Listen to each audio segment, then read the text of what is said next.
Hi there, I'm Angel Oakley, and I'm here with Nathan Latka, the college entrepreneur, and we're going to talk about the World Leaders Forum and entrepreneurial education. Hi, Nathan. Hey Angel, how are you? I'm good. Let's talk a little bit about success and failure and some of the lessons that you've been able to take from the businesses that you've started thus far. Sure. Well, we're in a day and age where a lot of students, especially Gen Y folks, people are calling it the age or the generation of entitlement, where people feel like they just kind of deserve things once they get a degree or once they get to certain accomplishments. And a secondhand kind of complementary effect that that has is folks are scared to fail. They're scared to put themselves in vulnerable positions. And one of the things that I did when I first started, again, was literally walking into random businesses in my hometown, downtown area, pitching this business idea.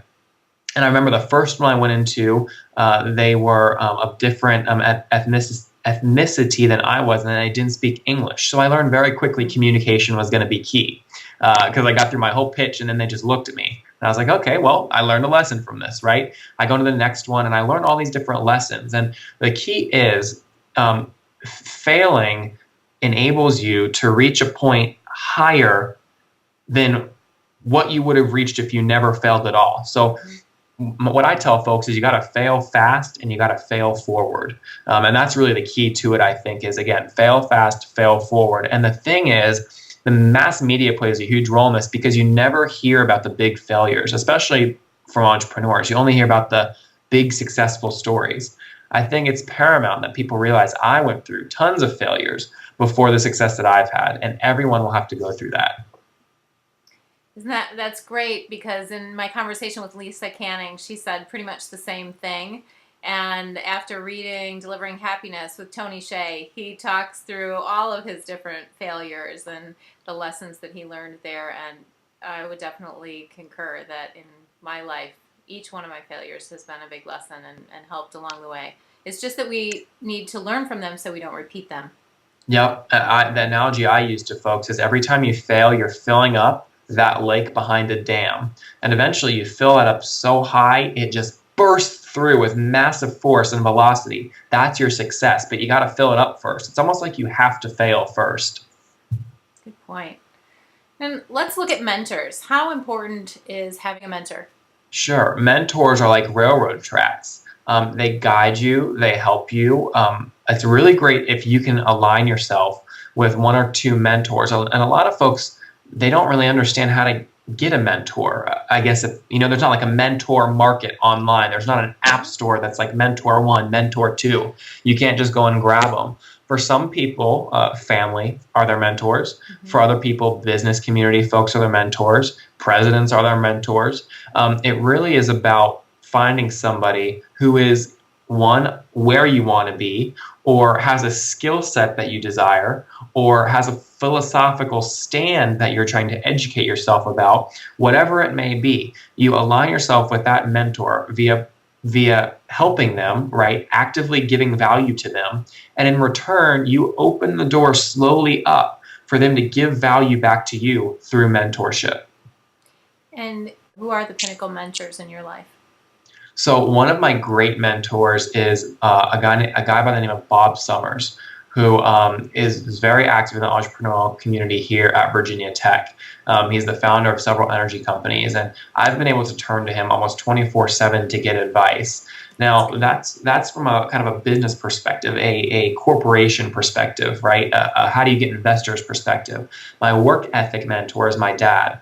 My business sense and street sense is, my mentor for that is my mom, right? I have I have a legal mentor, I have a relationship mentor, and you kind of build your mentorship base as you proceed through being an entrepreneur. The hardest part, again, is getting that first person. And the easiest way to do that is by giving them value that they just can't ignore you. And you have some mentees, I hear? Yeah. Obviously, I've kind of dubbed myself as the college entrepreneur. And while I will not be able to do this if thousands of students were to send me a Skype message, but one practice that I do is if anybody I know, online or offline, comes to me with a business idea, and they're in college or they're, elementary school or middle school or high school, they come in with me to an idea. I'll ask them for their PayPal email and just shoot them $100 because I know when I first started, if I had somebody that did that, I would have worked with a lot more vigor and intensity being an entrepreneur than what I did. So I'm hoping that spurs innovation and increases the pace and the vigor and the passion these students have for entrepreneurialism. So I have I mentor or try my best to mentor as many people as possible via that outlet. I'm also the president of the Virginia Tech Entrepreneurial Club. So I've had the fortune of not entrepreneuring, but mentoring several folks in that community as well. I wanted to know a little bit about Virginia Tech and the type of education, whether you were receiving any entrepreneurial education right now, if they had a degree program or anything like that. Sure. So entrepreneurialism in general in higher education is something I wouldn't consider it a column yet. But as I said, as creativity is becoming the currency of this new millennium, folks are quickly realizing with the global change in markets that innovation is the key to success and traction. So they're starting to build out these columns. Here at Virginia Tech, we obviously started the Virginia Tech Entrepreneurial Club this year. We put on a $5,000 competition, business pitch competition. We have over about 30 active members and probably about 170 folks have actually showed up. We're active on Facebook. The key is we're trying to build back those relationships into the traditional school system.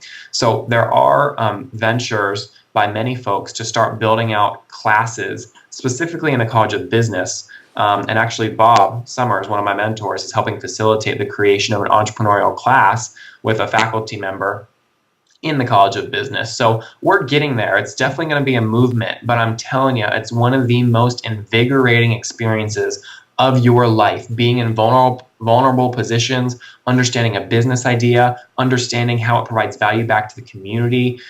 There are so many things you could structure around being an entrepreneur, life lessons, and even academic lessons. So I'm excited about we're taking baby steps. The momentum's starting. So that's what's important. But the demand is there.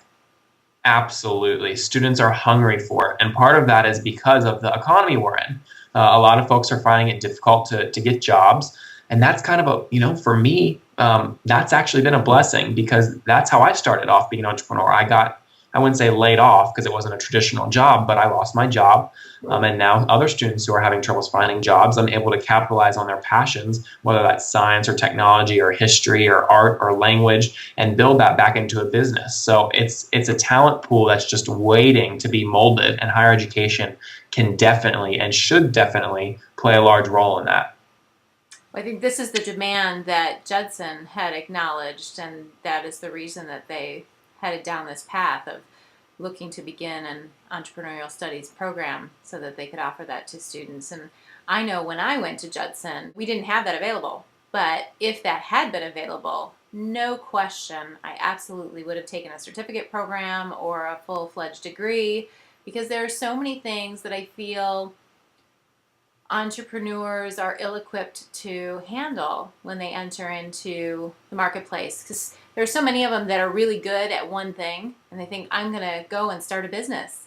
But then there are all of these administrative things, so to speak, that Sure. we just don't get prepared for. And that's where I think the education that specifically revolves around how do you manage a business, how do you start a business, and those types of things would be great if we were prepared to handle them. Well, Judson has definitely hit the nail on the head because, again, I credit a lot of my success to networking, and that's exactly what this event is targeting. It's going to be absolutely invaluable, and it's going to put a jolt into the entire Chicagoland area around entrepreneurialism. And I am esteemed and thrilled that I have the opportunity to be a part of that. It's definitely about building a community. So we're on the right path. And what about meeting a president? That's just a little bonus on the side. But I mean, are you kidding me? In fact, it's important when you're going to networking events that you understand the different views of the people that are going to be there. And while obviously I followed his presidency very closely, educating yourself about who you're going to be meeting is extremely important. And he's done a wonderful job in this book. It actually brought me to tears some of the things he's recalled in here. But that's a bigger lesson in understanding, how you can build relationships with people. I'm putting time and effort into getting to know him so that when we meet in person, I can make the most of it. But again, meeting, I mean, that's absolutely invaluable to me. The kind of experience and the tenure and how all of this has molded him, all of these different experiences that have molded him. You can, as an entrepreneur, put yourself so far forward by being around someone who can teach all of these different angles to you so that you don't have to necessarily learn it the hard way yourself. So that is definitely something I'm very excited about, and everyone else should be as well.